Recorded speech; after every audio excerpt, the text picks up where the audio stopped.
एहसान रियाज जो कि एक मोहल्ले के मर्ज में मुब्तला थे, जिनकी हमने वीडियो लगाई, अपने तहत आपके तहत मदद की और लोगों ने भी कंट्रीब्यूट किया। सबसे पहले हम उनके शुक्रगुजार हैं। दूसरा सर, जितना हो सकता है हम अपना माली तौर पर आपकी मदद कर रहे हैं। दूसरा, हमारा थैलेसीमिया के हवाले से ये फाउंडेशन है, तो हम बच्चों को खून डोनेट करते हैं। चूंकि आपकी ये जो बीमारी है, आप भी बेबसी के अलग में है, लेकिन अल्लाह से कभी भी उम्मीद नहीं हारनी चाहिए, बल्कि ये आजमाइश इंसानों के लिए बनी है।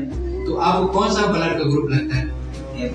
ए पॉजिटिव। ए पॉजिटिव हमारे सदर साहब का है, ये हाजिर है, और ए पॉजिटिव ब्लड आपको इंशाल्लाह लगवा देंगे। ब्लड भी लगेगा आपको, ब्लड बैग भी हम देंगे, फ्री कॉस्ट लगेगा बिल्कुल आपको, ठीक है। वैसे सर्जिकल चलेगा, ठीक है। वहाँ फिलहाल भरे होंगे, मेरा नाम है नवर फंक्शन में भेजा है, आपको कुछ रुपए देंगे, जब भी जरूरत पड़ेगी आपको ब्लड मिलता रहेगा। बाकी माली पर जितनी भी आपकी हम इंशाल्लाह करेंगे इस बार।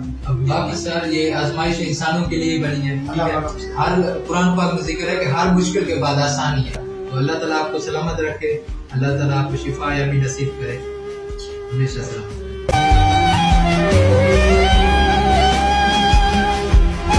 जी, मेरा नाम एहसान है, मजदूरी करता था। अचानक तबीयत खराब हुई है, मुझे मर्ज है, परेशान हूँ, गरीब हूँ, कमाने वाला कोई नहीं है, परेशान हूँ। बस मेरी अपील है, मदद करो।